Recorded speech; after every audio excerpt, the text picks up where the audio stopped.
How are you getting on with the book of Daniel?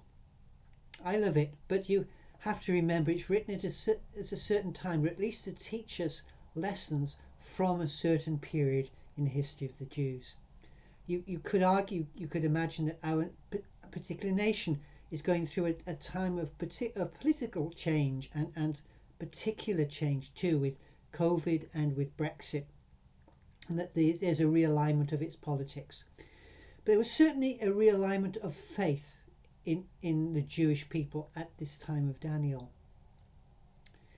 As you may recall, the people of Israel were defeated by Nebuchadnezzar and his army around 586 BC. They were those who didn't die, and many died, but those who didn't were forced marched to Babylon and made to live there. But already in that city was Daniel and his 3 friends who'd been taken earlier and trained for high service in the civil service of that nation. Daniel had become a very important figure, and his 3 friends too had also become major figures. But around this time there were 4 big differences that occurred in the faith of Israel and the Jewish people. The first was that they became what we call monotheists for the first time in history. For the first time ever, the whole nation decided that there was only one God and they would not tolerate any other gods, any other idols. And you might say, wait a minute, doesn't the whole of the Old Testament say that? Well, if you read it carefully, you discover that there was always a battle, a tension between those who believed in one God and those who believed in God, but also they had other gods as well. And that tension, that fight went from generation to generation until the Babylonian exile, when they decided finally there was only one God and they would serve no other. The second is that there was a huge stress on faithfulness like never before, and they began to value faithfulness and later on to value martyrdom in the face of persecution. There was also a tendency to teach that other nations too could come to know God, and the book of Jonah is a good example of this, saying, listen guys, wait a minute, there's only one God, but people can come to believe in one God as well, and that's a good thing. And lastly, and also very importantly, they became people of the book. They became people of what we call the Old Testament, of the Torah and the prophets and the Psalms and the books of wisdom. And it was these books they carried into exile with them, and they reformed their faith around study of these books. They had like a Bible college there, and their star pupil was a man called Ezra ben Sariah, who went on to become a massive figure in the history of the Jewish faith and Jewish nation.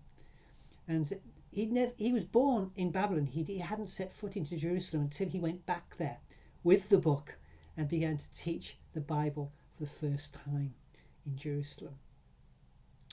So that's the background to what's going on, and I think we'll understand that better because this chapter of the Bible, chapter 3 of Daniel, the fiery furnace, is written especially to stress these 3 of those 4 points to us and to later generations. It comes as a bit of a surprise because the first 2 chapters have gone very well.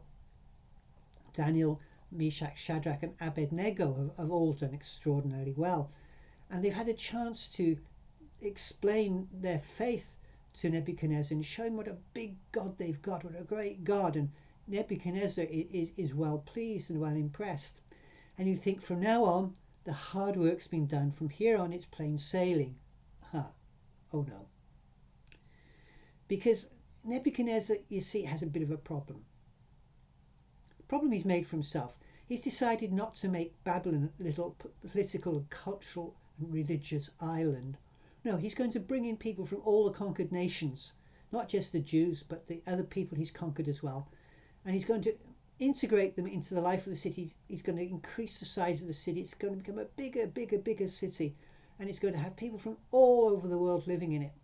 And that's going to be great. And he's feeling good about himself. He's just been told by Daniel, interpreting a dream, that he's the gold head of this massive statue of the state, And he likes that. In fact, in the next chapter, he's going to be described as a huge tree in which the people of the nations come to roost and eat and prosper and be safe. So he's got a lot going for him. But he just has to make sure that all these nations, all these people, all these immigrants keep to the rules. He does not want a multicultural capital. He has no time for multiculturalism at all. In fact, they have to adapt to Babylon and its gods.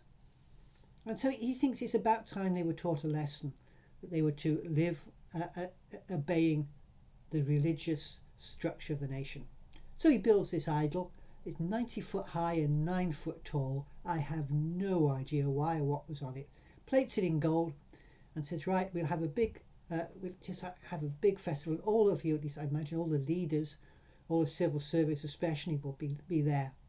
And you've got to bow down to this God. Now, the Old Testament writers are scathing about this. A lot of sarcasm, a lot of satire in this chapter, and especially in the repetition of the size of his band. He has to have music, but he throws it all together, and it's just a mishmash of instruments just meant to impress. So he's got the London Philharmonic Orchestra in there. He's got the bagpipe band of the Scots Guards.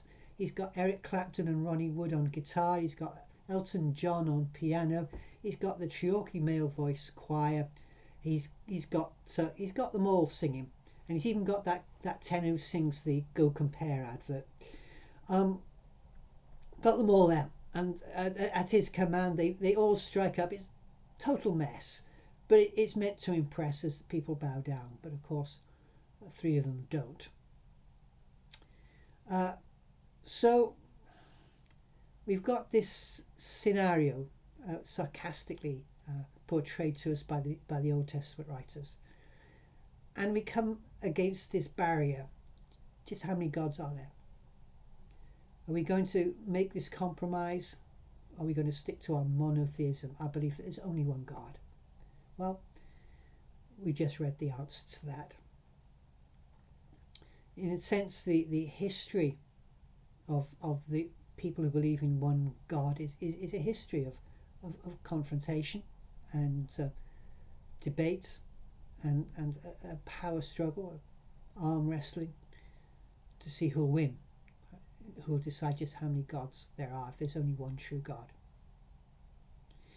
And our 3 heroes, well, they have to take a stand, as in fact the Jews had to do several hundred years later in the story of Antiochus, which we'll come to at the end of the book. And the New Testament writers as well, as they were told that Caesar was Lord, not Jesus, and they said, nope, we'll respect Caesar, but there is only one Lord, and that's Jesus. And that went right through the Roman Empire time, and there have been down the years many Christians who've given up their lives into martyrdom to stand for this belief that there is only one God.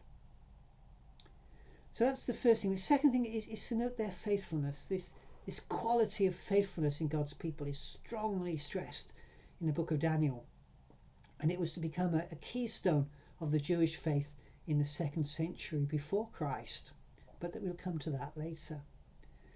And their faithfulness is shown in their willingness to go to the fire. There's one of my favourite verses of the Bible was going around at that time. It's by the prophet Isaiah, but it was circulating among the Jews at that time in Isaiah 43 verses 1-2.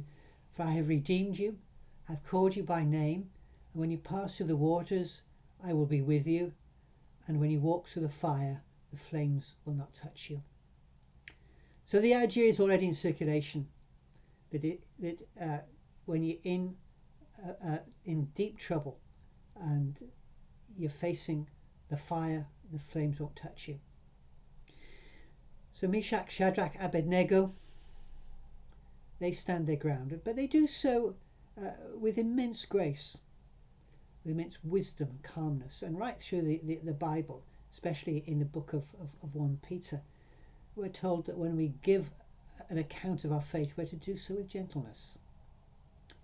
We're not to scream at people down a megaphone. We're to explain our faith gently and explain why we believe and the reasons for that, and just to put it to people in a calm and premeditated way. So listen to what they say. We've just read this before, of course. We do not need to defend ourselves before you in this matter. If the God we serve is able to deliver us, then he will deliver us from the blazing furnace and from your majesty's hand. But even if he does not, we want you to know, your majesty, that we will not serve your gods or worship the image of gold you have set up. And the challenge is laid down. And they go to what they believe is probably their death, but they go so having defended their faith. That's faithfulness, which the Jewish nation learns to value. And then, of course, we've got this other point that this pagan king begins to see the value in believing in this God.